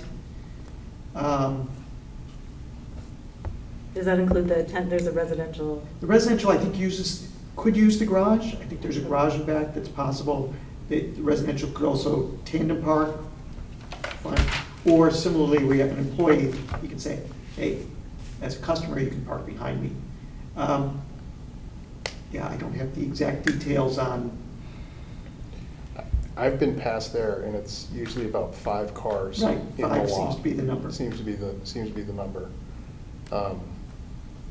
I think you're right. I think it probably could handle 2 more cars, but you're really pushing up against the limit. I mean, because that's back out onto the post road, right? That's Correct. That's drive in and back out at a not great intersection. I mean, at least having the 2 extra spaces, someone could theoretically turn around. A little more maneuverability Yeah. on site. I have to go back through my notes, but I distinctly remember writing down, Yeah, and I pay think attention on the next application. So what we agreed on is that I would pull all the way up the driveway and that my customer would park behind me because you can fit at least 3 to 4 spots. And if you don't back exactly out onto the post road, you back up and you can actually U-turn in that parking lot if everyone pulls up what they're supposed to park into a parking spot. So what we agreed is that I would pull down the driveway up to the garage and my clients would park behind me. Does anyone park in the garage currently? No, no one parks in the garage currently. They don't even use the backyard or anything. So I can even enter the back, like that back little deck, I can enter from my clients in my space. Because that back room is what I'm taking. I'm taking the back room, there's like a little hallway and then another little room off of that. So the whole idea is that I was gonna pull down the driveway, my car stays there. So there's not traffic coming in and out. My car's just parked there for the day until I go for lunch, and my clients park behind me. So whoever needs to maneuver up in the front. But also note this, that the jewelry lady said she's leaving. She's not staying. And that's, I think, July 31st, she's out. She's like 3 cars. The jewelry lady? Yeah. Oh, I don't It think went she from has. it went from like 1 car to like 3 when she moved in. I drive past it every day to my office. I know, so do I, because I live in town. So that's not the jewelry lady. She has no customers and she's only there on the weekends. That's why she's leaving. Oh, okay. Just straight out facts. Oh. The third car is the homeowners upstairs that are renting their daughter's home from college. Oh, okay. So when she goes back to college, that car will be gone, which is the end of August. There's no signage in that lot for designated spots, right? It's just park. No lines. Yeah, And no I lines. spoke to the landlord about that. There's a really good point about designated where you can park Right. would help. Maybe striping it would help. Yeah, with striping it Maybe help. have them stripe it and we make a stipulation that those are designated spaces for, I mean, I just complained about designated spaces and now I'm insisting on designated spaces, so. But I think what you find generally, and I've seen, just speaking personally, if it's not striped, you give a little more room than if Right. it is Yeah. striped. Yeah. So by You striping can almost it, take away a Which should spot be a with the excess room. 9 parts, 9 spaces, into turns 8. into 7, or even, you know, Can we require striping for a special permit for a tenant, though? It would be No, the right? landlord's I think we'd have responsibility. to talk Talk to to the the landlord and landlord. say, I don't think it's a big burden, frankly. Right. Because even if you say, get the place, you don't have to pave, many of us pave our driveways every few years anyways. Right. But to get someone to come out and stripe it, I can't imagine it'd be a big burden. But we can't put it as a condition of approval, Not for a tenant, not for a tenant. no. We can condition where she can park. Striped parking. We could say that it has to be a marked parking area for her tenancy. We could do that, stripe that, one, Yeah. and we'd at recommend you least stripe the two. others. This way, at least you get guaranteed Then parking. you've got a guaranteed spot. And then you've got, The only thing, so you gotta note this too, my parking is not, it's not concrete or asphalt, it's gravel. So I'm pulling with my truck down the gravel, there's a gravel driveway that has, it could fit 3 cars easy, but I'm only gonna be me and my tenant, like whoever comes in. yeah. So it's not like I need all 3, so it gives somebody room. Kind of. But yeah, so that would Okay. take paving. I mean, I have to be honest, that's Yeah. what's there, it's gravel, but the other spots could still be designated with lines, easy. Okay. All right, well, we can deliberate that. Yeah, we can think about that. Any further questions? No, I'm good. I think it's, Jamie? Yeah, I agree with the discussion. it's a tough spot. Unclear. Yeah, it's a wonky little But it's area. also, what, like 1800s building, 1900s building? Yeah, it's an old building. So, All right. Okay, great. Well, thank you for coming in. can we make a motion to close? Yeah, I'm going to do it right now. Okay. So I don't see any reason to keep this hearing open for any additional information. So do I have a motion to close the public hearing? Mike makes a motion. Jamie makes a second. All those in favor? 4-0. Okay, we will deliberate on this when, any idea? Maybe tonight, and maybe decided. Maybe tonight, maybe next week? Maybe not tonight, and maybe next week, we'll see. We'll see. how it So I won't know for another week. At least. Certainly, yeah. At least. Okay, okay. Even if we deliberate, we still have to get, the way that works is we'll deliberate, then at a subsequent meeting after the deliberations take place, we'll vote on the formal, yes or no, sort of like findings. Do I need to be at that meeting No. too? No, neither of those meetings you need to be at. Okay. They're not Because public I thought it hearings. was strange that I received a letter saying that I didn't really need to attend tonight, and then I needed to be here, which was a good thing that I was here anyway. I was in the back. It might have been that standard letter that says you may attend. It does say you may attend, but it said it was not necessary for me to show. It's all right. It was No. strange. We got to the right place. Okay. We got it. Thank you. All right, thank you. Thanks a lot. So wait a week and I'll hear via letter from your office? The commission meets 2 more times between now and Labor Day, July 16th, which is next week, and July 30th. So the latest July 30th. Okay, all right, thank you so much. Thank you. Okay, moving along to our general meeting now.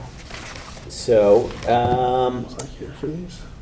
we can deliberate on the first application, I believe, which is Coastal Site Plan Review 235B, Flood Damage Prevention Application 329C, PL 2472, Michael Gardino and Jen Marie Hicks of 19 Brush Island Road. This was the proposal to construct and install a dock on a fixed ramp, pier, and platform and perform related site development activities within the regulated areas. If you remember, this was a pretty straightforward dock that they're putting in. The new or twist on this one was that all of the equipment and everything will be on the barge, so it doesn't encroach on the land. But other than that, this was a pretty straightforward dock permit with nothing really major or surprises coming at it. So I'll open it up to any comments, questions. I reviewed the files from last week, our last meeting, but I have not watched the Vimeo, but I have read the materials, so I'm fine with what I've seen. Okay, we can always, depending on, it looks like, well, why don't we say, Mike, anything you want to add to this? I'm out on this one. I did not have a chance to look at the video and want to. Do we want to punt these deliberations to Yeah. future meeting then? We can Let's punt this to punt next these. week. I will punt this to Sorry next about week. that, No, guys. no worries. That's fine. So for Great Island, we're going to skip because Amy's recused. I'm not recused. The parcel that's at the barn Yeah, the barn. is not part of the Great Island Property Owners Association. That's excluded. That's not part of He was the majority holder of the Great Island Association. He could be, but that parcel number 14 is specifically excluded. I can show you So- I think I screwed deed you though on restrictions. all of these. I don't think I was here for any of these No. public hearings. Okay. All right, So- well, What The- we'll do is, we'll deliberate on them next week. yeah, we can do I this. can get caught up for sure. Okay. The landscaping that's part of, that abuts the, The open that space. is part of the Great Island Right, so Association. the but- next one you're definitely out on. But the barn itself, that parcel is not part of the the homeowners association. Okay, Yeah. so then you could be part of that next Yeah. week for And the the barn. barn's gonna be a 20,000 square foot house or something? Yeah, Yes. well, it's a 20,000 square foot barn, so Right. making the barn into the house. Yeah. I like it. The Okay. size is not, actually, I don't think it's changing by much. Yeah, it's not, the footprint of the barn isn't changing by much. There's- Sorry, guys, I was not. No, that's okay. I didn't look down at. So are we, that means we're gonna punt 21 Tokenique as well? Yeah. Yeah. Okay, so we'll punt that. Is there anything that we heard tonight that we want to deliberate on? We saw, why don't we start with? Do you want to vote to go into other business to deliberate on Uh, those yes. three? Do we need to? Yeah. 3/4 of commission. Right, because I didn't put that on the agenda. I thought it. I thought I did, but I did not. At the bottom, it says any other business. Yeah, any other business. It says deliberations only on the following and any public hearings closed on Oh, July you're right. 9th, 2024. You're right, thank you. Yeah, so we don't need to go into it. Right. Okay, so that solves that little minor problem. Do we want to tackle the InspireTrainFit LLC first? And this seems to be the easier one. Generally, I don't see any, I agree with Amy that we did. I think we were kind of like, we're on the fence with the parking. that's yeah. it. But I think if she's got designated 2 spaces and she only uses 2 spaces, I'm kind of okay with it. Yeah. How many spaces are on the whole lot? I want to see 7 or 8. in front on the paved area. Right. And you can see just what the testimony was, which is, yeah, kind of an informal area to that left side in front of the garage. Yeah. Kind of a, Yeah. which I thought would have been more of the residential use, but what she's saying is that'll kind of be her area, Right. that left part, and let the others deal with the paved area. So the way she described it was there's more informal area that we may not see when we drive past. Can we just put in the thing the total number of parking spaces for the Sure. unit and say of these 8 spots or 7 spots, whatever it is, 9, I don't remember either, but 2 are designated for this office. Yep. And then maybe if we could somehow reference the other applications just as a check to say, based on this positive review for the jewelry store, there was 2, and this one for the 2, Yeah. and this means that the lot Pull it is together. 100% full. So Yeah. that we know Yeah. somebody can't come in and it's like, let's say the woman who had the jewelry store, right? Let's say if she is actually out, we have no way to really know that. Some future application comes in and says, I need 3 spots. Well, the jewelry store only had 2, and in the last finding, we said they're all filled, so you can't have 3, because now we're too many spots. Yeah. This way we know for sure in writing. Yep. Okay, good, Yep. good, Yep. good, good, thank Right. you. That's 770 Post Road. And, Yep. a little sort of encouragement to the owner to stripe the damn Beef it up a lot. lot, beef it up a little bit. Right. But they can't do the asphalt, right? Because Right, so but they designated could, some way. they Right. could stripe the lot where it's paved. Portion, yeah, a Yeah. portion of it they can We strike. can somehow Yeah. figure Just out a something. little bit of fluff in there that says, hey, this would be a good idea if you're gonna come back to us again. Yep. Yeah. But otherwise, I don't think there's any real issue with the hours. I don't believe, we could put in the hours of general business hours. I don't even know if we need to include that in the resolution. I don't think we did for the other ones. I'd have to look, I think, and they were all different. I remember the jewelry store being a little different. Yeah. Yeah, What's 'cause she did more interesting here is weekends, she's saying, she's more "Yeah, weekday." I could have Saturday, I probably won't, but I could. Right. I'm happy to say 8 to 6, 7 days a week. It's a business, they can come and, Didn't she have longer? she wanted 9 to 6. So if we Okay, give her, I I'm see. saying give her the option to be earlier or 8 to 7, give her more flexibility rather than, I see. it can only be 9 to 5 type thing. Yep. Yep. So that's fine. But yeah, otherwise, pretty straightforward. Do we want to talk about, so why don't we just go the reverse order? How about Baywater Corbin for the new parking lot? Do we wanna wait for EPC? I don't think we need to, based on what Jeremy said in the hearing. Since EPC didn't have a public hearing, we have the pretty detailed letter from EPC in the packets, and we'll get their finding, You will which get we their can findings before the include next time you meet. before the If we actual. close deliberations, then Well, Mm. you can't include it. well, let's put it this way. I mean, we could deliberate and have an informal straw vote, but The way- keep the Yeah. deliberations The way open. it's gonna work is, in the old days, your packets would go out on Friday. Nowadays, your packets go out on Thursday. But because I'm out of the office and Fred's not in the office, you're getting your packets tomorrow, like in about 17 hours from now. There is no way I can write up any of these in the next 17. Oh. It's just not happening. Yep. So Yep. we'll put some of these on for deliberations next week as well. Yeah. Okay. I mean, Which will give you the opportunity to give us more input, but there's going to be no, the only decisions you'll see next week are the Brush Island dock and maybe 21 Tokenie Trail. because those are already written up. Those are 19 Brush Islands written up, Tokenie Trail's like 90% done. Fine. Okay. Well, we haven't deliberated on 21 Tokenie Trail. So we still have to deliberate. He's already been working on it. Yeah. If there's any input or feedback, let me know, but.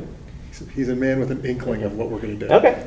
All right, so we'll keep this one open. What, do you want to just punt then? Or we can just talk about it. I mean, Yeah, I mean, look, I think it's fine. It seems like Yes. they're improving the drainage over there. The Yes. sidewalk is very needed. I walk my dog there when I go to get coffee at Sono, and it's kind of like wonky where you got to cross the street. And there are a lot of kids that do come underneath from the other side, the south side of 95, that come through, and then you're just kind of at a weird stop. And that intersection, a lot of cars don't go right to where this parking lot will be. They just continue up Corbin, and a lot of cars continue down Corbin. So, but when the one-off car does make a right, very few people are looking at that there's That pedestrians side. there. Yeah. So the sidewalk just going all the way down, because a lot of the people are either going straight up Corbin or they're going to Sono all the way at the end. But And then should we be doing marking across the street? it's I not don't like, think so. it's in the middle of the road. It's in the, like, it's I mean, on the corner. there is striping on the corner. There is? Yeah, I think there's a crosswalk there on the corner. But yeah, we don't need to do it right. No, I'm at not saying to the do it lot. for where the lot is. I'm Yeah. saying if there's a lot of kids and we're extending the sidewalk to connect to that. Between Corbin and Old Kings Highway, you're saying? Yeah, I don't know. I if could there's- certainly bring it up I to believe- Public Works and the police as, Yeah. hey, this may Get be a some- worthwhile. get some I don't think striping. I don't think it's a David issue. I think it's Yeah. more, if we're gonna make the sidewalk beefier and better, shouldn't we Include something. stripe it as well? Recommendation to police or Public So you're Works. talking at the corner? Yeah. Yeah, Oh, yeah. I thought you were talking No, where not the for the entry lot. at that lot. No. Yeah, Oh, that's okay. what I thought Okay, initially. I thought He that's- can police that with his Got tenant. it. That's Yeah. that's his job. But if we've got a lot of people coming Yep, from all, like Yep. Locust, all those communities to go to Corbin, Yeah. and they're crossing that road, like you said, the one-off that goes right, yeah. maybe it's paying just the attention. one-off, but he's probably not paying attention to it. And traffic moves a little bit more quickly Faster. there, yeah. Yeah, people move a little bit over there. So that really has nothing to do with No, the we- application. We other can than- push them. Thanks for that. So are you saying between the corner where Tibbetts used to be, Yeah, exactly. Tibbetts to the other side of the street. Tibbetts to the farm? Yeah, Yeah. not even the farm, I before know, the but farm. Aren't we pushing the sidewalk down to that? Yes, Yeah, that's So the where thing. the that's- new sidewalk will go, the Right. end of it, to Let me Tibbetts. check. I don't know. Right. There Dating might be, ourselves by there saying might be Tibbetts. something there already. I'll Either have to way, check. we'll check. I'm trying to remember now. As- 2 days ago. Again, totally outside of what Corbin, but I think the rest of it's fine. I just was trying to figure out what do they need for that size building? It sounds like they need more than 24 spots. But It sounds like they probably do, but the regulations require 24. Right, the regulations are very vanilla. Yeah. And as you can imagine, certain, I was talking to someone earlier today, certain office tenants are one or two people hanging out, they never get visitors, Yeah, whatever. yeah, Other office tenants are, real estate office would be a good example. When the real estate, there's yeah, desk cheek to jowl on meeting day, yeah, there's 50 people in a building that normally has 5. yeah. So what David said is the tenant he's bringing in on any random day might have a smattering, but when they have a big meeting or a big powwow or whatever, they'll bring 50 if this people. is the tenant I think it is, they're going to have more cars there than less cars. It's not going to be like 4 people in a Yeah. lonely office. I think it's Oh, going to no, be it like won't be that. 20 or 30 people in the office every day, all But if the it's time. the tenant, I think it is, I think there's also a fair amount that will be Training taking it, trains. yeah. in I from did New speak York. to Yeah. Yeah, the And yeah, representative of the Stanford tenant. office is pretty ghetto, Yeah. my particular Right. idea. Right, and one of the appealing parts of this building is the fact that it's near the train station. Yeah. So for those employees now who live and take the train, they'll still be comfortable doing taking the that. train. Okay. okay. Anything? Good? All right, so We'll get that for, Generally in favor. draft that up for Generally in favor? July 30th. yeah. And do we want to talk about the proposed amendments, or do we want to wait for Steve and punt on that one? No, Oh, actually, he Steve can't and be George part are of it. out. Yeah, they're out of that I need all completely. 4 of you here for that one, so that's helpful. To me, I mean, The only thing I wanted to look at was that printout, which is here. I mean, I can quickly take a look at it, but in my mind, there's no other site in town. You're gonna have this opportunity to land Yeah. first the multifamily zone, and then that 10-foot buffer doesn't bother me as long as it's along the highway. Do we need to, so the only, I mean, specifically, I'm not sure if there's my question was the way that Klein had written it, I'm not sure if there's a legal Interstate 95, if there's a legal name for Nomenclature. 95, Yeah. you know, what it is. Because he just said kind of like Interstate 95. Like, I don't know if it's the Connecticut Turnpike Interstate Federal 90, you know what I mean? There might be some. I'll research so that. we can just get that, but otherwise, the fact that realistically, setting aside the DOMR application, because the two amendments to 465 are at our option in the special permit, we're not adding anything to the thing. We're just giving ourselves more flexibility for future places where there's only one other spot in town. So I don't think that changing the zoning regulation there has any real impact at all, and I think it's probably a good idea, because if you back up to 95, who really cares about the setback? Who cares? One observation for the future is with the preliminary traffic comparisons to general office building traffic patterns that I'm sure that they consult through a database. When the time comes, I'd like to see actual traffic patterns, right? Because They that do office, that. yeah, I know, but I'm They just did saying. they did it with Parklands. They put a guy out Yeah, there that actually and watched I think it's and going to picked be the cars. important because, you know, there's a reason why he's redeveloping that office, because it's not fully, That's you know, correct. Yeah. so it might not meet those numbers. So the incremental change is going to be a lot bigger than an off-the-shelf study. Flop, yeah. Comparison to study comparison is going to be. David was not clear. He should have said, it's now X. Yeah. It's 50% full or 80% Yeah. full. Yeah. So do a little multiply up. Yeah. Such Yeah. that if this were Yeah. a even average Yeah. capacity, Yeah. you could expect, because what would happen, of course, and I explained to one of the neighbors today, if this office park doesn't get redeveloped, Jerry will fill the spaces with office users. And they might be users like the type David's bringing in, or a low, who knows? But they're all considered office use.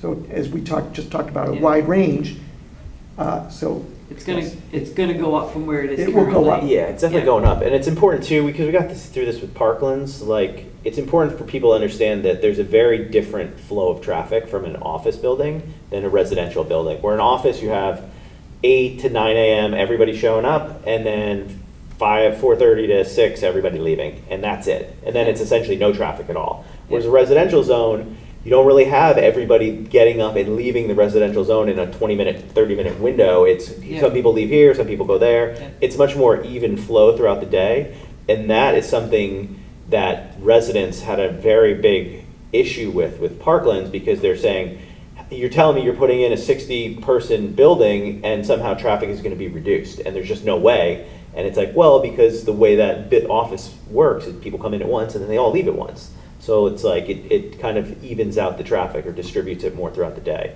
So they'll have to do that with the future flow, and maybe explain it to the neighbors a little bit better. That might be, but that's going to be on them. But yeah, I mean, obviously this preliminary traffic study, it's like, it was in there, and I was kind of looking at it like, what's the point? Because you have no idea how many units we're going to let you have, or what the use is going to be. It's just, you can pick up any number and justify it. So I thought it was kind of weird that it was in there. I think the other thing that's important, though, is office per square foot contains more people. Yeah. It just does. A lot more people. You don't have 1,000 square feet per person. Per person in an office, yeah. Or I mean, if you do, you're nice. You're wasting money. Yeah. So, you know, office tends to be more densely Higher density developed use. and a higher density use. So I, you know, and Parklands, I was a tenant, and I watched all of that, and I've since moved out of there. It's clear when you look at an office building. I mean, it's a 9 to 5, you know, lunchtime rush, getting in the morning, getting out at night, and I mean, I left my office tonight to go to a birthday party, and it was stacked 5 deep to get out of my office. Yeah. You know, because everybody, you all kind of leave at 5 o'clock, 6 o'clock. You know, the uphill battle they're facing too is similar to Parkland's in COVID, where it's all of a sudden Yeah. traffic just disappeared, and now you want to put something there. All the neighbors are like, we like it without the traffic, and now this is half full, if that, 30% full. There's no traffic over there. But having almost gotten sideswiped from the very intersection that they all described, Yeah. that's real. Yeah. What them pulling out onto Fitch onto Hecker is what did she call it, a white knuckle experience? And it is. Well, there's very little It is. pedestrian interaction with the traffic right now as an office building, and that's something else that's going to be really Yeah. important, is how is that traffic interacting? Yeah.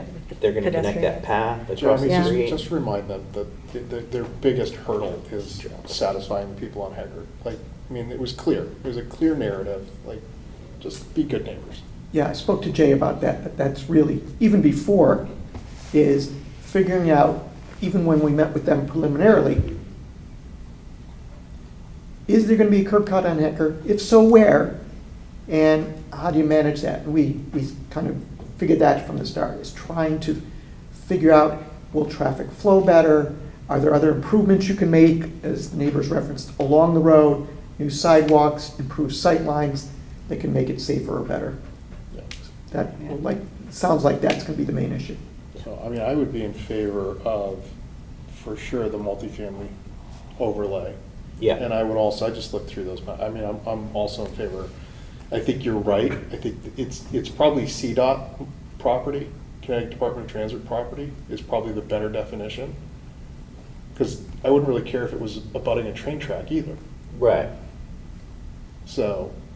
Some type of official terminology Yeah, for we it. could I don't know what just- the legal-ish. We could run that to ground as part of a drafted approval, though. I would be in Yeah. favor of an approval. Yeah, same. Okay. Amy? Yeah. Okay, great. Jamie, any? No, thing I'm good. on that? Good? Yep. Great, we'll have something for the 30th, if everyone's good. Everyone going to be here the 30th? Day before my birthday, man. Yeah, you're a July baby? Mm-hmm. Yep. July I'll be- 30th. Great. I'll be here. I finally got moved, so I'm good. That is good. July 30th. And I think we got to punt the, or can you do Yes. 3 for the minutes? Can't really do the minutes because it's only 2 of you. Yeah. So put that on next week's Punt the agenda. minutes. Okay, Chair, moving along. Chairman's reports. I don't have anything to report. Director, Mr. I have nothing to Ginsburg? report. ADUs went into effect June 30th. We've seen one application so far, but we really haven't even had time to look at it. I did meet with the person beforehand, so kind of knew it was coming in. So you'll see that.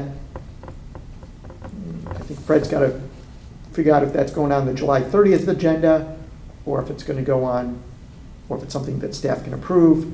As I said, we have 2 more meetings, July 16th, which is next Tuesday. The main event is the public hearing on the car wash that week. And then we'll try to take care of some general meeting. Did they solve their, What's the light? Did they solve their light issue? They did go to DOT to talk about the light. DOT did not approve a light, so they're coming here with a new application with no traffic light. There's like flowers growing out of the roof. Yes, so Now certainly it's looking been at- vacant for quite They a know while. that we specifically said it's a no without the light, right? Mr. Ovani at the first public hearing said, if you have a traffic light, hey, I think this is going to be easy. Yes. And they are aware of his comments at that time. So Right turn exit only.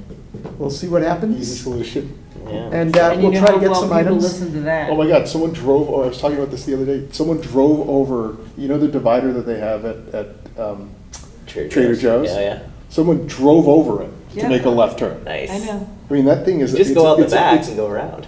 It's a concrete, Yeah, people blocking. hear the car crunching across, it's like, what are you doing? Gotta go left, man. You sit in the traffic Gotta by go Starbucks. It's quicker to go to the back road. So- And then July 30th will be Yeah. 3 or 4, I'll call it relatively minor public hearings, and we're going to try to get August. as much of this through the system as possible to avoid an August meeting. If we need to, we can do like a cleanup August meeting, right? Like I'm- we've I'm done around in in the past. August. I'm around. What about like a Zoom? Like We could do a Zoom. Like everybody. Yeah, agree? we need to be as, embrace the Zoom. Yeah, If anything, it would be a quick Yeah, Zoom I meeting guess to I vote might- on 3 or 4 Yeah, resolutions. that's what I'm saying. Just clean it up. So, Okay. Sorry. All right. No other business, no worries. Yep. So Do I have a motion to adjourn? Yes. Mike makes a motion. Jamie makes a second. All those in favor?